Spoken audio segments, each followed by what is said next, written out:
Welcome student. Today we will start with the next point, and that is the pituitary gland. That pituitary gland is also known as a hypophysis gland. Now this pituitary gland is a endocrine gland, means it is a ductless gland. It is the smallest gland, pea-size gland, and reddish gray in color. Pituitary gland is the smallest gland,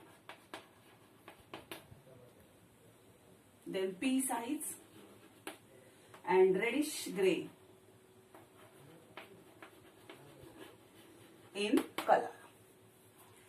In case of female, it is larger than that of the male. पहा, आजच्या लेक्चरला आपण endocrine ग्लॅंड शिकायला सुरुवात करणार आहोत आणि त्याच्यामधली पहिली ग्लॅंड आपण शिकायला सुरुवात करणार आहोत की जिला आपण पिट्युटरी ग्लॅंड असं म्हणतो. हिला हायपोफायसिस किंवा हायपोफायसियल ग्लॅंड असंही म्हटलं जातं. So this gland is a smallest endocrine gland. It is a pea size and reddish grey in colour. लहान असणारी अशी ही एंडोक्राइन ग्लॅंड आहे, सगळ्यात लहान असणारी आहे. साधारणतः वाटाण्यासारखा त्याचा आकार आहे आणि reddish grey in colour, reddish grey कलरची आहे. हिचा आकार जर आपण मेल आणि फिमेलचा कम्पेअर केला तर मेल पेक्षा फिमेल मध्ये ही थोडीशी आकाराने काय असते, मोठी असते. This endocrine gland is known as a master endocrine gland. It is known as a coordinator of endocrine orchestra, और it is also known as a queen of endocrine gland. पहा, ह्या पिट्युटरी ग्लॅंडला खूप काही म्हटलं जातं. काय काय म्हटलं जातं तर मास्टर एंडोक्राइन ग्लॅंड म्हटलं जातं हिला. हिला क्वीन ऑफ एंडोक्राइन ग्लॅंड असंही म्हटलं जातं आणि कोऑर्डिनेटर ऑफ एंडोक्राइन ऑर्केस्ट्रा असंही म्हटलं जातं. Because all endocrine gland are under control of this pituitary gland. Pituitary ग्लॅंडला सगळ्या एंडोक्राइन ग्लॅंडची क्वीन म्हटलं जातं, मास्टर म्हटलं जातं, किंवा जणू काय आपल्या बॉडीमध्ये ह्या सगळ्या एंडोक्राइन ग्लॅंडनी मिळून एक ऑर्केस्ट्रा तयार केलाय आणि त्या ऑर्केस्ट्राचा कोऑर्डिनेटर कोण आहे तर ही पिट्युटरी ग्लॅंड आहे असं वेगवेगळ्या पुस्तकामध्ये तुम्हाला ते सापडेल. आपल्या पुस्तकामध्ये एंडोक्राइन ग्लॅंडला फक्त मास्टर ऑफ एंडोक्राइन ग्लॅंड असं म्हटलेलं आहे. पण हे त्याच्याबरोबर लक्षात ठेवा, that pituitary gland is under control of hypothalamus. Pituitary gland स्वतः मात्र हायपोथॅलॅमसच्या कंट्रोलमध्ये असते, हे लक्षात घ्या. बाकीच्या सगळ्या एंडोक्राइन ग्लॅंड वरती कंट्रोल कोणाचा आहे, पिट्युटरी ग्लॅंडचा आहे. पण ती स्वतः मात्र कोणाच्या कंट्रोलमध्ये काम करते तर हायपोथॅलॅमसच्या अंडर कंट्रोल ती काम करते. Now that pituitary gland is located just below the hypothalamus. It is present below the hypothalamus and attached to the hypothalamus by a stalk, and that stalk is known as a hypophyseal stalk, or that is also known as a infundibulum. लक्ष द्या थोडंसं. आता आपण last लेक्चरला हे पाहिलेलं होतं की हा डायमंड शेप एरिया म्हणजे डायनसेफेलॉन आहे ब्रेनचा. डायनसेफेलॉनचा आपला संबंध आता आहे ह्या पोस्टेरियर पोर्शनशी की ज्याला आपण म्हणतो हायपोथॅलॅमस. आता आपण पिट्युटरी ग्लॅंडचं लोकेशन पाहतोय आणि लोकेशन मध्ये मी तुम्हाला सांगितलं it is present just below the hypothalamus. हा हायपोथॅलॅमस आहे आणि ह्याच्या खाली अशी अटॅच असणारी ही जी ग्लॅंड आहे ह्या ग्लॅंडला आपण काय म्हणतो, पिट्युटरी ग्लॅंड असं म्हणतो. आणि ही pituitary gland it get attach to the hypothalamus by means of this stalk, and such a stalk is known as a infundibulum, or it is also known as a hypophyseal stalk. Clear? Now, such a gland is present in the depression of sphenoid bone, and that depression is known as a sella turcica.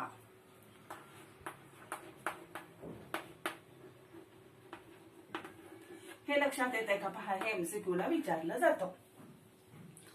जसं आपल्याला सगळ्यांना हे माहितीये की brain box जो आहे, क्रॅनियम ज्याला आपण म्हणतो, तो खूप साऱ्या बोन पासून तयार झालेला आहे. जसं इथं फ्रंटल आहे, इथं 2 परायटल आहेत, पाठीमागं ऑसिपिटल आहे, कानावरती 2 टेम्पोरल आहेत. आणि ज्याच्यावरती तुमचा ब्रेन बसवलेला आहे ते बोन कुठले आहे, तर ते बोन आहे स्पेनॉइड बोन.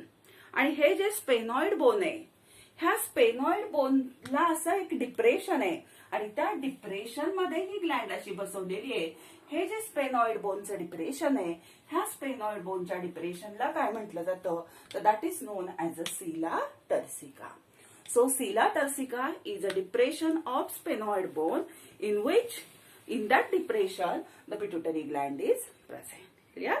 लक्षात आलं तुमच्या? पहा, पिट्युटरी ग्लँडचा साईज सांगितला. स्मॉलेस्ट एंडोक्राइन ग्लँड आहे, पी साईज आहे, रेडिश ब्राऊन कलरला आहे. एंडोक्राइन ग्लँड ही मास्टर एंडोक्राइन ग्लँड आहे. क्वीन म्हटलं जातं, कोऑर्डिनेटर ऑफ एंडोक्राइन ऑर्केस्ट्रा म्हटलं जातं. हायपोथॅलॅमसला अटॅच असणारी आहे, बिलो द हायपोथॅलॅमस प्रेझेंट आहे. हायपोथॅलॅमसला एका स्टॉकच्या साह्याने अटॅच आहे. त्या स्टॉकला आपण इन्फंडिब्युलम किंवा हायपोफॅसियल स्टॉक म्हणतो. आणि अशी ही ग्लँड हे स्पेनॉइड बोनच्या डिप्रेशन मध्ये प्रेझेंट आहे. ज्याच डिप्रेशनला आपण सिला टर्सिका असं म्हणतो. Now such a pituitary gland is divided into the 2 parts. It is divided into the 2 parts. This portion is known as a anterior lobe and this portion is known as a posterior lobe. So it is known as the anterior lobe and this portion is known as a posterior lobe. So we start with the anterior lobe. That anterior lobe is also known as adenohypophysis. आता आपण त्याची morphology पाहायला सुरुवात केली. पहा, ही जी Gland आहे ही 2 lobe मध्ये divide झालेली आहे. एक अँटेरियर लोब, एक पोस्टेरियर लोब. अँटेरियर लोबला म्हणायचं ॲडेनोहायपोफायसिस आणि पोस्टेरियर लोबला म्हटलं जातं न्यूरोहायपोफायसिस. ठीक आहे. मग पहिला लोब आपण शिकायला सुरुवात करू, ज्याला आपण ॲडेनोहायपोफायसिस म्हणतो. That adenohypophysis, which is the anterior lobe of pituitary gland, that is glandular and non-nervous. That is glandular and non-nervous.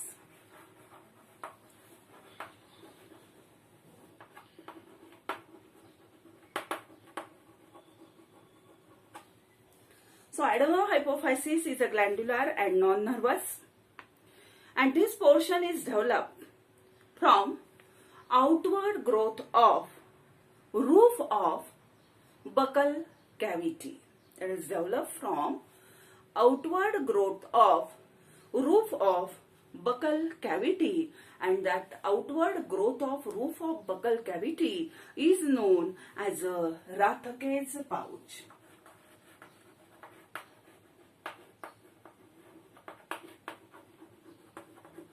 एक लक्षात घ्या, ही जी पिट्युटरी ग्लँड आहे ही ड्युअल ओरिजिन आहे. ड्युअल ओरिजिन आहे म्हणजे काय, तर तिचा एक जो लोब आहे, जसं आता मी 2 लोब आहेत म्हणून सांगितलं, त्यातला एक लोब तयार झालेला आहे हायपोथॅलॅमसची डाऊनवर्ड ग्रोथ होऊन आणि एक लोब मात्र तयार झालेला आहे तुमची डायजेस्टिव्ह सिस्टीम जी आहे हिच्या एका पार्टची अपवर्ड ग्रोथ होऊन. मग हा जो अँटेरियर लोब आहे, हा अँटेरियर लोब कशापासून तयार झालेला आहे, तर आपली जी काही बकल कॅव्हिटी असते, ह्या बकल कॅव्हिटीची अपवर्ड ग्रोथ होते, वरच्या बाजूला ग्रोथ झाली आहे. आणि म्हणूनच हा पोर्शन नेचरला नॉन नर्वस आहे असं सांगितलं, कारण हा नर्वस टिश्यू पासून तयार झालेला नाही. आणि इथं हे वाक्य लक्षात ठेवा की राथकेज पाऊच म्हणजे काय, तर ही जी बकल कॅव्हिटी आहे ह्याच्यापासून जी अपवर्ड ग्रोथ तयार झालेली आहे तिला आपण काय म्हणतो, राथकेज पाऊच म्हणतो. Now adenohypophysis is a larger lobe and it forms about 75% of gland. It is a larger lobe which forms about 75% of pituitary gland. Adenohypophysis आणि न्यूरोहायपोफायसिस जर तुम्ही कम्पेअर केले तर ऍडेनोहायपोफायसिस हा त्याच्यापेक्षा आकारानं मोठा असणारा लोब आहे, जो साधारणतः त्या ग्लँडच्या 75% काय असतो, प्रेझेंट असतो.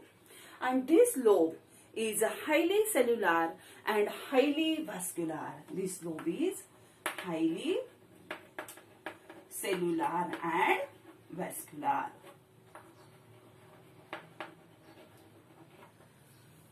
Now, this lobe contains various types of epithelioid secretory cells, acidophil, basophil, chromatophores, etc. It contains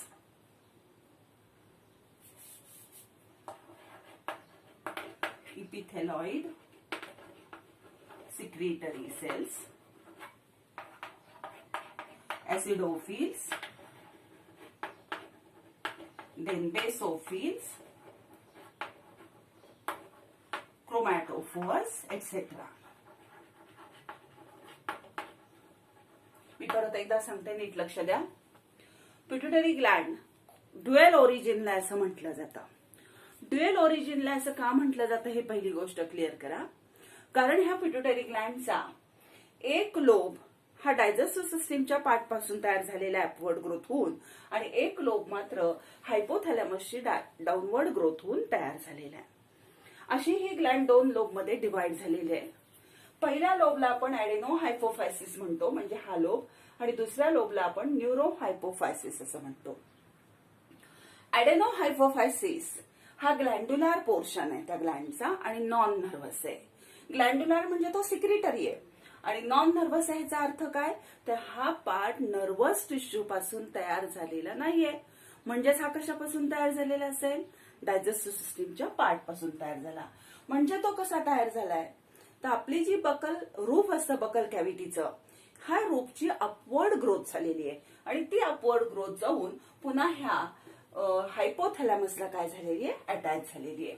आणि ही जी बकल कॅव्हिटीची अपवर्ड ग्रोथ आहे, हिला आपण एक शब्द वापरतो, that is known as a Rathke's pouch. ठीक. त्याच्यानंतर पुढचा पॉइंट मी सांगितला की हे दोन लोब जर कम्पेअर केले तर ऍडेनोहायपोफायसिस हा लार्जर लोब आहे की ज्याच्यामध्ये साधारणतः टोटल ग्लँडच्या 75% तो प्रेझेंट असतो. हायली सेल्युलर आहे आणि हायली व्हॅस्क्युलर आहे. सेल्युलर आहे म्हणजे त्याची हिस्टॉलॉजी बघितली तर त्याच्यामध्ये हा डिफरंट टाइप्स ऑफ सेल्स तुम्हाला दिसतात, आणि व्हॅस्क्युलर आहे म्हणजे रिच कॅपिलरी ब्लड सप्लाय त्याला आहे. आणि ह्याची हिस्टॉलॉजी जर तुम्ही पाहिली ऍडेनोहायपोफायसिसची तर त्याच्यामध्ये एपिथेलॉइड सिक्रिटरी सेल्स प्रेझेंट असतात, ऍसिडोफिल्स प्रेझेंट असतात, बेसोफिल्स प्रेझेंट असतात, क्रोमॅटोफोर्स प्रेझेंट असतात. हे सगळं ह्या ऍडेनोहायपोफायसिस मध्ये प्रेझेंट आहे. आणि असा हा जो अँटेरियर लोब आहे, that anterior lobe is again divided into the 3 parts and that are, this portion is known as a pars tubularis, this is known as a pars intermedia, and this portion is known as a pars distalis. Clear? पाहता इथपर्यंत तुम्हाला clear झालं असेल. आता पुढचा point बघू आपण.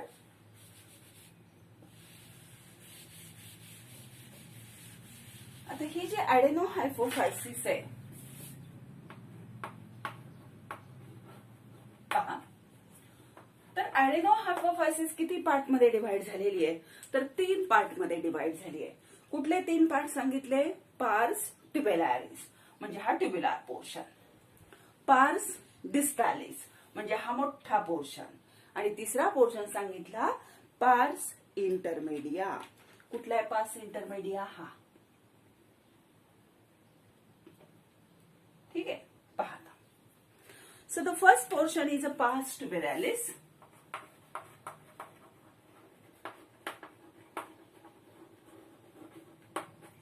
So pars tubularis is a tubular portion and that is present below the hypothalamus and forms a collar around the infundibulum.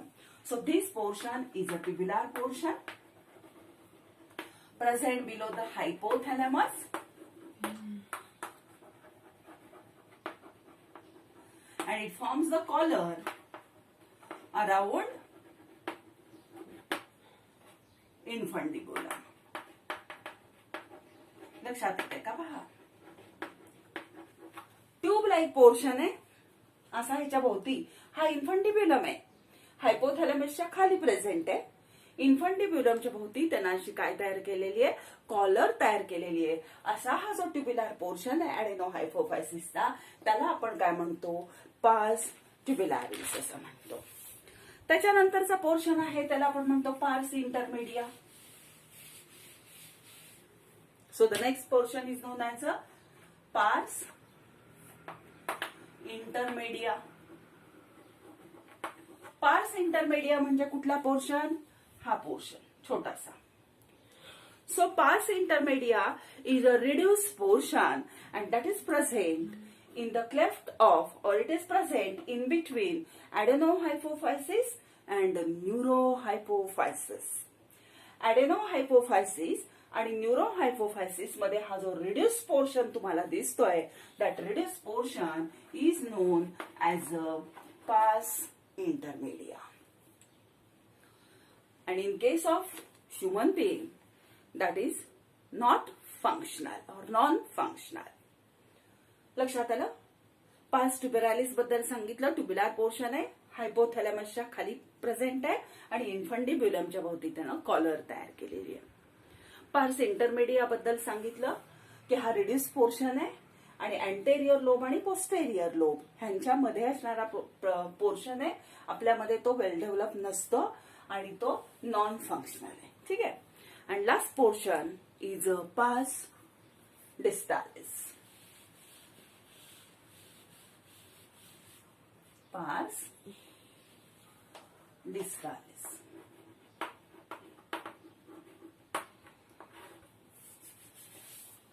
So this portion is known as a pars distalis. And pars distalis is the largest portion of adenohypophysis and made up of loose cords of epithelioid secretory cells. It is the largest portion of adenohypophysis and it is made up of loose cords of, cords म्हणजे रेषेमध्ये त्या present असतात, loosely arrange असतात. कोण, इपिथेलॉइड secretary cells. ठीक आहे. मग पहा, ऍडेनोहायपोफायसिस complete तुम्हाला इथे एक्सप्लेन केलं. काय काय पॉइंट त्याच्यामध्ये सांगितले की तो ग्लँड्युलर नॉन नर्वस पोर्शन आहे. बकल कॅव्हिटीचं जे रूप आहे त्याची अपवर्ड ग्रोथ होऊन तयार झालाय, त्याला आपण रातखेच पाऊच असं म्हणालो. त्याच्यानंतर सांगितलं की हा ऍडेनोहायपोफायसिस लार्जर पोर्शन आहे दोघांशी कम्पेअर केले असता आणि 75% त्याचं वजन आहे टोटल ग्लँडच्या. सेल्युलर पोर्शन आहे आणि हायली सेल्युलर आणि व्हॅस्क्युलर पोर्शन आहे आणि त्याच्यामध्ये इपिथेलॉइड सिक्रेटरी सेल, ऍसिडोफिल, बेसोफिल्स आणि क्रोमॅटोफोर्स प्रेझेंट आहे. असा हा जो काही अँटेरियर लोब आहे, हा अँटेरियर लोब 3 पार्टमध्ये डिवाइड झालेला आहे. त्यातला पहिला पार्ट म्हणजे पार्स ट्युब्युलारिस सांगितला की हा ट्युब्युलर पोर्शन आहे, हायपोथॅलेमसच्या खाली प्रेझेंट आहे आणि हा इन्फंटिब्युलमच्या भोवती अशी कॉलर तयार करतोय. दुसरा पॉइंट मी तुम्हाला सांगितलं पार्स इंटरमेडिया. पार्स इंटरमेडिया हा रिड्यूस पोर्शन आहे आणि ऍडेनोहायपोफायसिस आणि न्यूरोहायपोफायसिस म्हणजेच अँटेरियर आणि पोस्टेरियर लोबच्या मध्ये असणारा पोर्शन आहे. आणि त्याच्यानंतर हा लार्जेस्ट पोर्शन मी सांगितला अँटेरियर लोबचा, ज्याला आपण म्हणतो पार्स डिस्टालिस. आणि पार्स डिस्टालिस हा लार्जेस्ट पोर्शन तर आहेच आहे, पण ह्याच्यामध्ये तुम्हाला माहितीये की इपिथेलॉइड सिक्रेटरी सेल्स प्रेझेंट आहेत आणि त्या कशा प्रेझेंट आहेत तर लूज कॉर्ड्स मध्ये प्रेझेंट आहेत. अशा त्या लूजली अरेंज आहेत, लक्षात घ्या अशा पद्धतीनं. So they are known as a loose cords of epithelioid secretory cells. Now this lobe secrete the different hormones and that are it secrete growth hormone, thyroid stimulating hormone, adrenocorticotropic hormone, prolactin hormone, gonadotropin hormone. So this lobe secrete growth hormone, thyroid stimulating hormone, then adrenocorticotropic hormone, then prolactin and gonadotropin. तर anterior lobe ही एवढी सारी hormone काय करतो, secrete करतो. आता आपल्याला काय शिकायला जायचंय, पोस्टेरियर लोब. तर हे कंपॅरेटिव्ह शिका, लक्षात घ्या की जेणेकरून तुम्हाला डिस्टिंग्विश बिटवीन ॲडेनोहायपोफायसिस आणि न्यूरोहायपोफायसिस असं विचारलं तर ते तुम्हाला सांगता आलं पाहिजे, ते डिस्टिंग्विश तुम्हाला करता आलं पाहिजे. तर अशा पद्धतीनं ॲडेनोहायपोफायसिसचं आपण कंप्लीट केलं. आता आपल्याला काय शिकायचंय, neurohypophysis. So the second lobe of pituitary gland is a neurohypophysis. That is also known as a posterior lobe.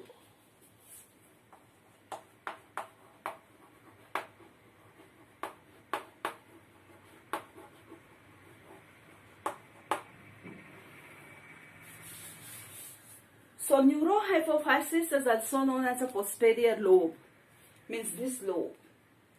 And that lobe is made up of, or it is non-glandular and nervous in nature. It is non-glandular and nervous. Anterior lobe काय सांगितलं होता, ग्लँड्युलर आणि non nervous. ग्लँड्युलर का, तर तो secretion secret करतो, आणि non nervous का म्हटलं होतं, तर रूफ ऑफ बकल कॅव्हिटी पासून तो तयार होतो. आता इथं लक्षात घ्या, हा जो पोस्टेरियर लोब आहे हा नॉन ग्लँड्युलर आहे, म्हणजे तो हार्मोन सिक्रेट करणारा लोब नाही, पण तो कसा आहे, नर्वस आहे, म्हणजे नर्वस टिश्यू पासून तयार झालाय.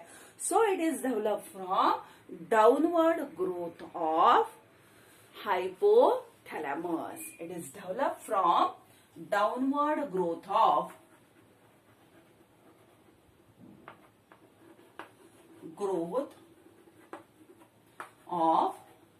Hypothalamus.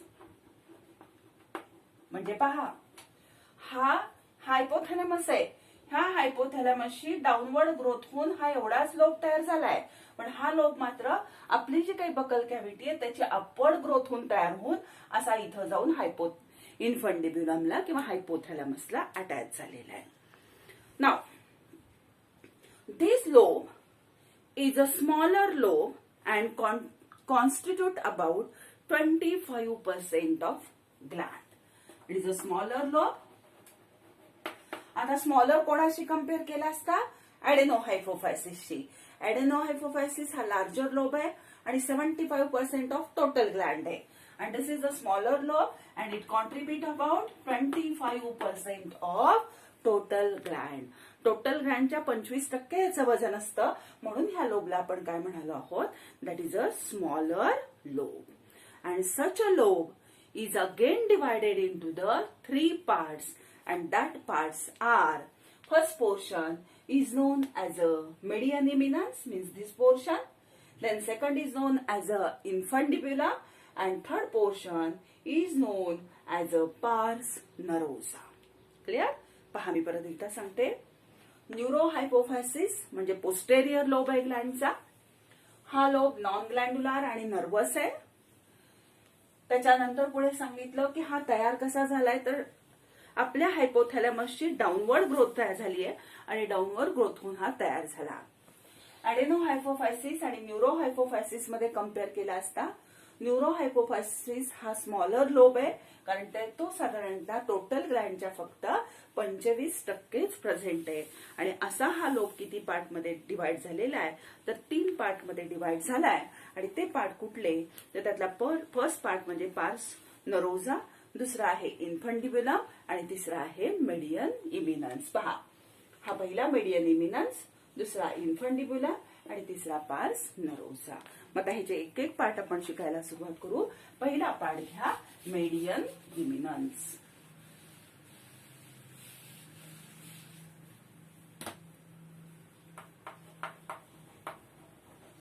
Median eminence. So what is median eminence?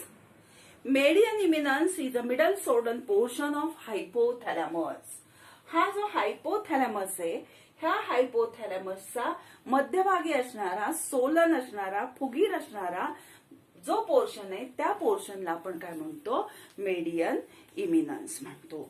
To which the infundibulum get attach, की ज्या पोर्शनला इन्फंडिब्युलम म्हणजे हायपोफायसिल स्टॉक हा अटॅच झालेला असतो. मग इथे एकच लक्षात ठेवायचं की मेडियन इमिनन्स म्हणजे middle Solan portion of hypothalamus, ज्याला इन्फंडिब्युलम अटॅच झालेला असतो. ठीक आहे. आता त्याच्यानंतर पुढचा पार्ट पहा. दुसरा पार्ट कुठला सांगितलं मी? Infundibulum. Second portion is infundibulum. काय इन्फंडिब्युलम म्हणजे? Infundibulum is actually a stalk by which this gland get attached to the hypothalamus. Actually कोण अटॅच आहे? पोस्टेरियर लोब अटॅच आहे.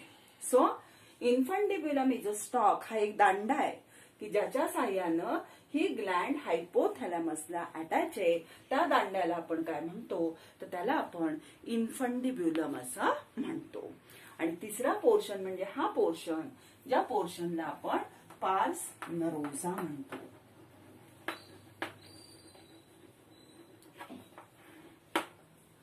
आता हा जो पार्स नरोसा आहे तर पोस्टेरियर लोब मधले आहे. म्हणजे पोस्टेरियर लोब मध्ये कोण कोण आलं? मेडियन इमिनन्स आलं, इन्फंडिब्युलम आलं आणि पार्स नरोसा आलं. तर ह्या पोस्टेरियर लोब मध्ये सगळ्यात लार्जर पोर्शन कोण असेल? तर that is the pars नरोसा.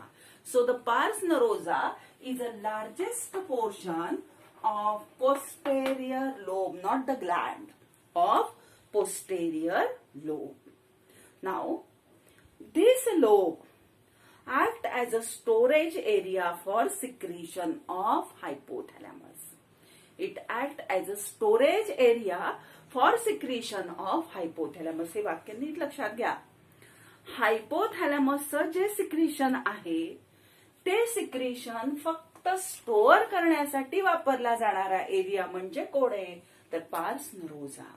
So that pars norosa it store the secretion of hypothalamus. हा नॉन ग्लँड्युलर आहे, हा फंक्शनला सिक्रेटरी नाहीये, हे क्लिअर करा. तर हायपोथॅलॅमस पासून जी हार्मोन सिक्रेट होऊन ह्याच्यामध्ये स्टोअर केली जातात ती हार्मोन रिलीज करायचं काम कोण करत असतो? तर हा पार्स नरोसा करतो. तो कुठलंही हार्मोन सिक्रेट करत नाही. आणि मग ह्या पार्स नरोसामध्ये हेरिंग्स बॉडी असतात, पिट्युसाइट्स असतात. आणि पार्स नरोसा काय काम करतो? जसं अँटेरियर लोबचे मी 5-6 हार्मोन तुम्हाला सांगितली तसं पोस्टेरियर लोब काय काम करतो? तर 2 हार्मोन रिलीज करतो. आणि ती 2 हार्मोन कुठली? तर एक आहे ADH आणि दुसरा आहे ऑक्सिटोसिन. ठीक आहे. पहा, पोस्टेरियर लोब आपण शिकलो, त्याला आपण न्यूरो हायपोफायसिस असं म्हणत होतो. हा नॉन ग्लँड्युलर पोर्शन आहे आणि नर्वस इन नेचर आहे. तो तयार कसा झाला? तर हायपोथॅलॅमसची डाऊनवर्ड ग्रोथ झाली आणि हा पार्ट तयार झालेला आहे. पुढे मी सांगितलं की हा स्मॉलर लोब आहे, म्हणजे ऍडेनो हायपोफायसिसशी कम्पेअर केला असता हा स्मॉलर आहे आणि जो टोटल ग्लँडच्या 25%च प्रेझेंट आहे. हा पोर्शन 3 पार्ट मध्ये डिव्हाइड झालेला आहे. त्याचे पार्ट म्हणजे मेडियन इमिनन्स, इन्फंडिब्युलम आणि पार्स नरोसा. मेडियन इमिनन्स बद्दल सांगितलं की हायपोथॅलॅमसचा मिडल असणारा हा सोलन पोर्शन आहे. दुसरं मी सांगितलं की ज्या मेडियन इमिनन्सला हा इन्फंडिब्युलम अटॅच असतो. इन्फंडिब्युलम म्हणजे काय? की हे एक स्टॉक आहे की ज्याच्या सहाय्याने ही ग्लँड हायपोथॅलॅमसला अटॅच असते. तिसरा पार्ट आपण पाहिला पार्स नरोसाचा. पार्स नरोसा बद्दल सांगितलं की हा लार्जेस्ट पोर्शन आहे पोस्टेरियर लोबचा, न्यूरो हायपोफायसिसचा. आणि तो काय काम करतो? तर जी काही हार्मोन हायपोथॅलॅमस सिक्रेट करतो त्याचं सिक्रेशन स्टोअर करायचं काम हा पार्ट करतो. आणि ह्याच्यामध्ये एक्झॉन्स असतात, पिट्युसाइट्स असतात, हेरिंग बॉडीज प्रेझेंट असतात. आणि त्याचं फंक्शन मी तुम्हाला सांगितलं, it release ADH and oxytocin. ही 2 हार्मोनची नाव आहेत. ही डिटेल्स आपण ते शिकताना पाहणार आहोत. मग आता इथे एक लक्षात घ्या की न्यूरो हायपोफायसिस ही हायपोथॅलॅमसला अटॅच कशाने झाली आहे? तर तुम्हाला क्लिअर माहित पाहिजे, इन्फंडिब्युलमने अटॅच झाली आहे. बघा, न्यूरो हायपोफायसिस म्हणजे हा पोस्टेरियर लोब हायपोथॅलॅमसला अटॅच झालेला आहे इन्फंडिब्युलमच्या साह्याने. आणि अँटेरियर लोब कशाच्या साह्याने अटॅच झालाय हायपोथॅलॅमसला? That anterior lobe get attach to the hypothalamus by hypophyseal portal system. By hypophyseal portal system. मग ती पहा कशी आहे. आता आपण अँटेरियर लोब शिकलो, पोस्टेरियर लोब शिकलो. त्याचं डिस्क्रिप्टिव्ह विचारलं तरी तुम्हाला लिहिता येईल, डिस्टिंग्विश विचारलं तरी तुम्हाला लिहिता येईल. त्याचे डिस्टिंग्विशिंग पॉईंट तुमचं तुम्ही काढून ठेवा. आता शेवटचा पॉईंट मी तुम्हाला सांगते तो ह्याचा असा की हायपोफायसियल पोर्टल सिस्टीम म्हणजे काय. हायपोफायसियल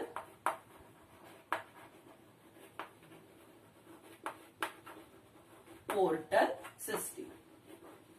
एक लक्षात घ्या, हायपोफायसियल पोर्टल सिस्टीम ह्या शब्दाचा अर्थ असा आहे की पिट्युटरी ग्लँडचा जो अँटेरियर लोब आहे तो हायपोथॅलॅमसला अटॅच कशाच्या साह्याने झालाय?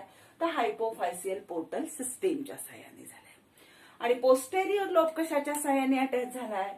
तर तो लोब इन्फंडिब्युलमच्या साह्याने अटॅच झालेला आहे. ठीक आहे. मग पहा इथं हायपोफायसियल पोर्टल सिस्टीम म्हणजे काय? तर various hormones that are reach to the pituitary gland through hypophyseal portal system. जी वेगवेगळी हार्मोन्स आहेत ही हार्मोन्स पिट्युटरी ग्लँडला पोहोचतात. कोणामार्फत? ह्या एका सिस्टीमच्या मार्फत की ज्या सिस्टीमला आपण हायपोफायसियल पोर्टल सिस्टीम असं म्हणतो. मग ह्या हायपोफायसियल पोर्टल सिस्टीम मध्ये काय पहा, portal vein collect the blood from hypothalamus. Portal vein it collect the blood from various part of hypothalamus. लक्षात येते का? पहा, portal vein collect the blood from various part of hypothalamus that opens into the anterior lobe.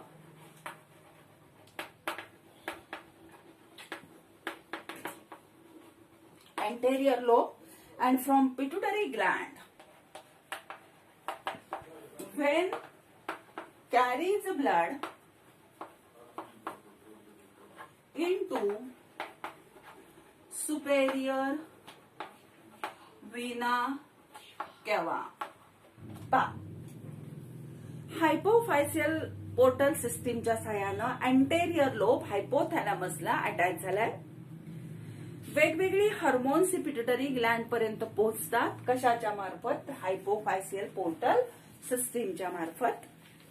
आता पुढे मी तुम्हाला सांगितलं की portal when जी आहे, इथं आपण सांगितले बघा हायपोफायसियल पोर्टल व्हेन म्हणजे ही vein that collect the blood from hypothalamus. ती हायपोथॅलॅमस पासून ब्लड कलेक्ट करून आणते. That opens into the anterior lobe. ती ओपन कशात होणार आहे? अँटेरियर लोब पर्यंत. And from pituitary gland, the vein carries the blood into the superior vena cava. म्हणजे हे तुम्हाला ह्याच्यासाठी सांगितलं की ह्या सिस्टीमच्या साह्यानं ती ते हायपोथॅलॅमसला जोडल्या गेलेली आहे. परत एकदा सांगते मी, ही जी हायपोफायसियल पोर्टल व्हेन असते ही हायपोथॅलॅमसच्या वेगवेगळ्या पार्ट पासून ब्लड कलेक्ट करून आणते.